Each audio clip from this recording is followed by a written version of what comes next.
ฮัลโหล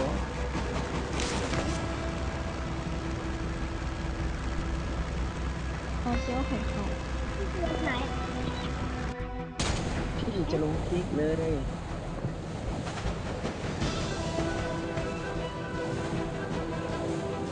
ความขอเจ็บลงครับ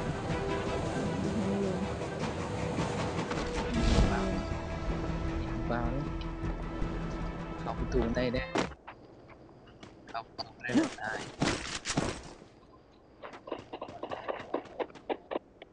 เอาปืนมาพี่เอามา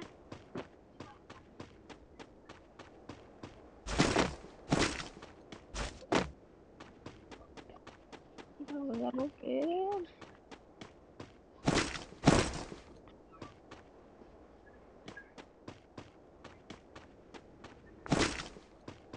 อ๋อต่อเขา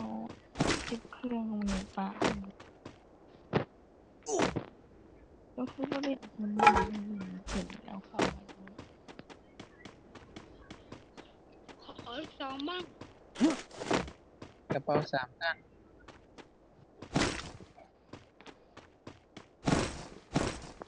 เอาปืนให้เพื่อนมาแค่นมาเขาจิก็อยู่เฉยออกจากเงินหลังนั้น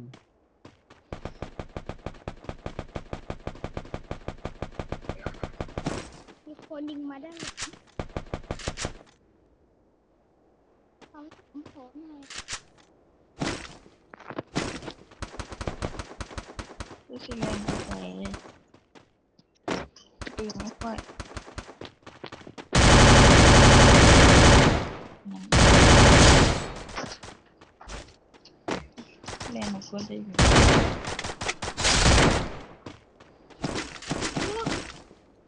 ของมันน้อยอ่ะวาลามาแม่วาลามา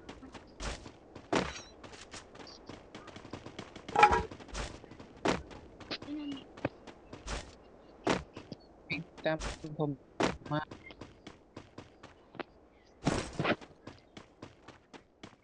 ผมได้คาแล้ว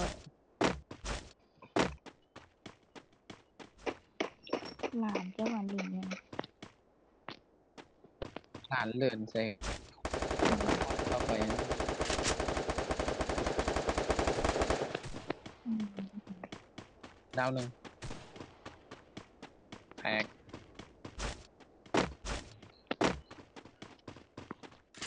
ตามผมมาสิครับ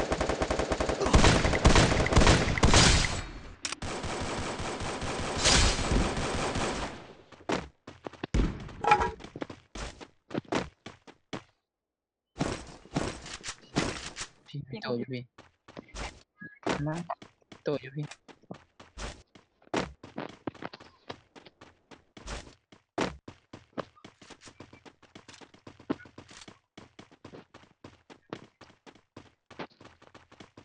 โยโย่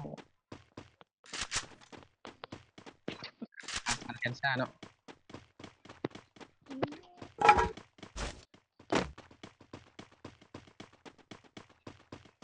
ไปไหนต่อนะ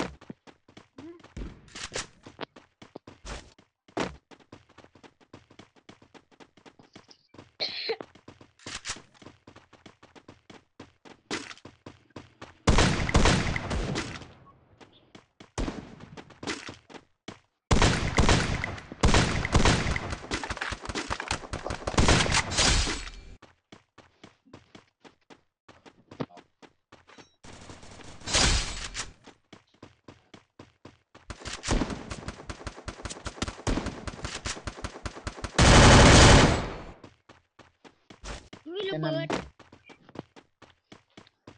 ระเบิดมา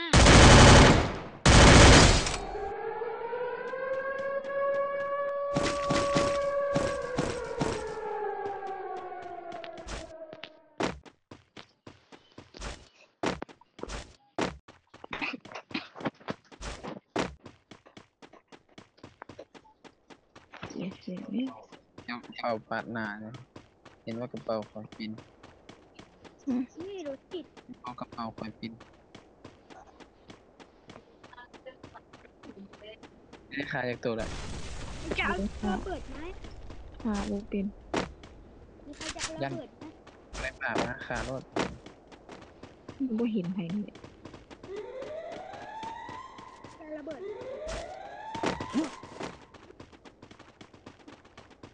นี่ก็สุดเลยเอาแล้ว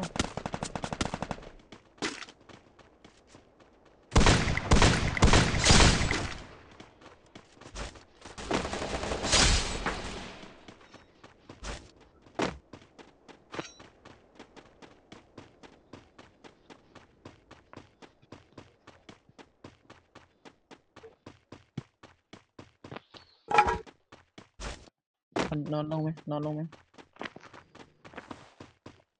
ปาบปาบปาบปาบปาบปาบ จะอยู่ไสจะอยู่ไส เห็นนะออกมาจากเฮือนหลังนั้นนะ บอกเพิ่นว่าเฮ็ดอันนั้น มาแล้วไงจ้ะ จะหมายเลขหยังวะ เว้ยนอนลงหมูไหม เอ้า หมูไหม อีกอย่างอัน เฮ้ยมีของ ป้า คานไปมัน บ่ก็สั่งเจ้า เขียนใส่ใหม่เห็นไหมนั่นสมเลย ยิงมาจากที่ไหนอ่ะ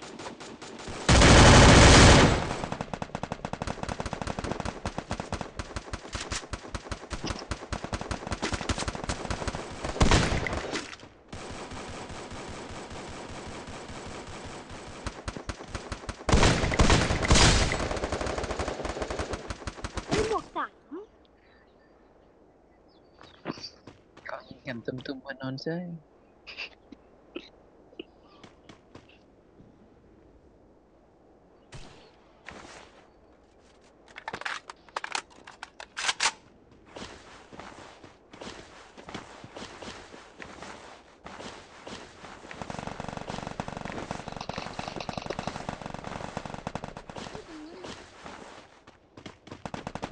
ไม่ตรงนั้นดีกว่า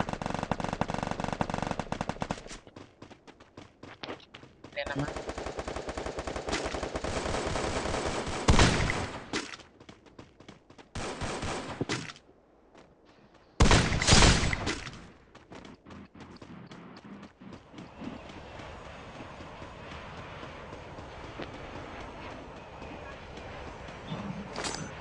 นี่ตรงนี้จังแล้ว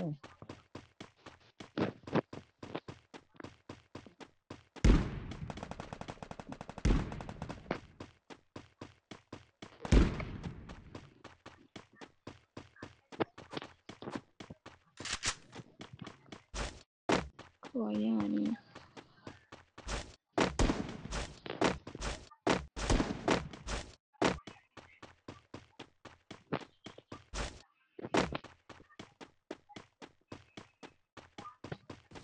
อืมคนขับรถมาได้พิมพ์ ฮะ มีคนขับรถมา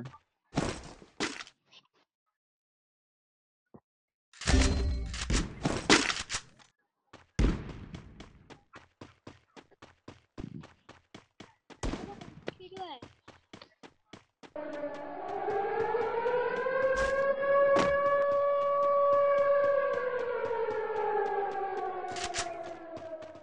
เลียดชนเลียดชน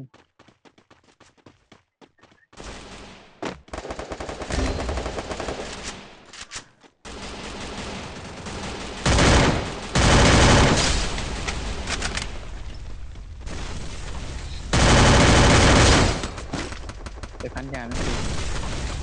อยากคอยบ่มี เอาไปสิ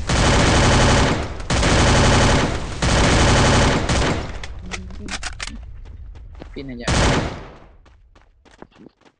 อ๋อ อืม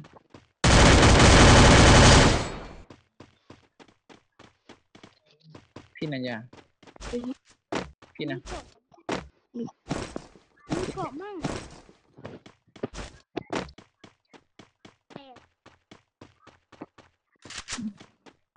ทันไหม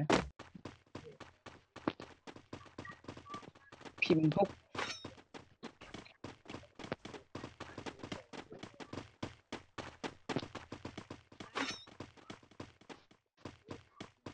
มันจะคนแลนของเจ้าเนาะ แรงหน่อย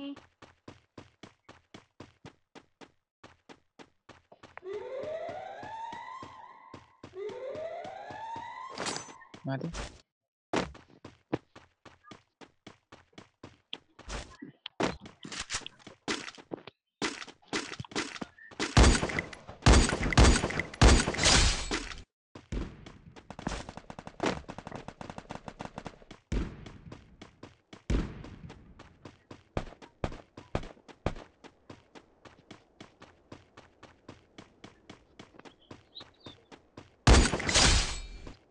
ใครมีเกาะ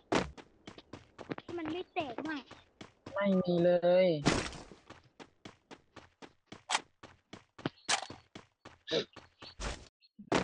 น้องมีตัวมันยังไม่ตาย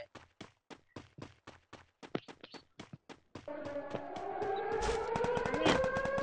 เอ้าตายตายมึงตายตายมึงตายตายมึงตายตายมึงตายนี่ยา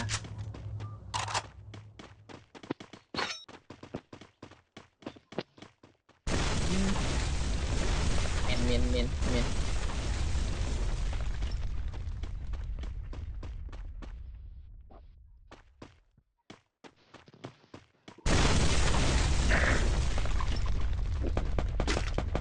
เอาบทที่หนึ่ง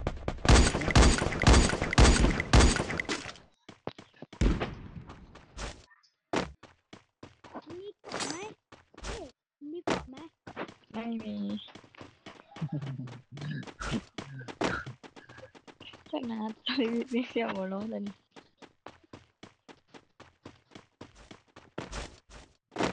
ไม่มีเกาะครับ ไม่ใช่แมงดา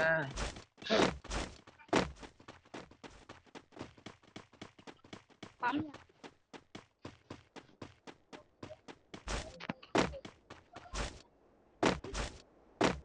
คน พิมพ์ผูกตายพิมพ์ผูกตายตายตายไปเลย ตายตายตาย ผูกตาย ตาย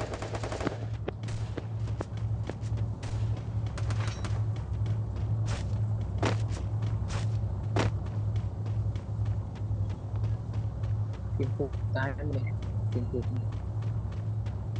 ไอ้คนเกิดตั้งแลนนี้ให้ได้ แม่งแบบพี่ตูน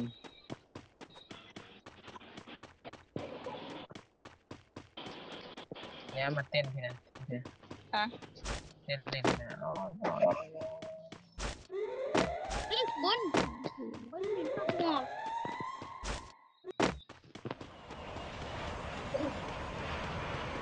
อ๋ออ๋อ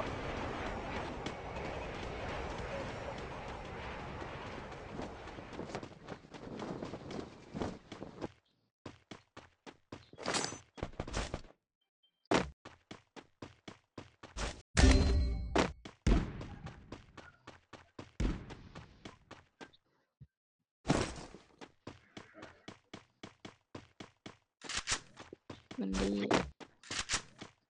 เอาคนตัวพูดเนี่ยเห็นพี่อันตูนนี้ยังเพิ่ง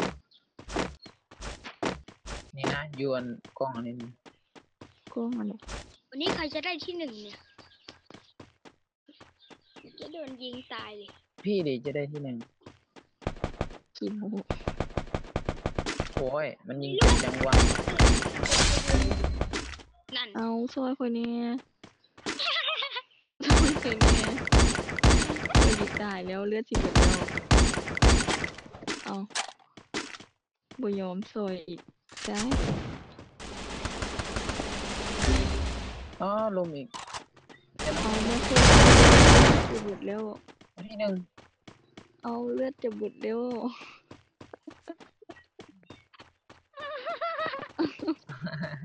เลือดจะหมดแล้ว เอ๊ะตายเอ๊ะ เรียบร้อย ได้ที่หนึ่งวะ ลูกซอง เก่ง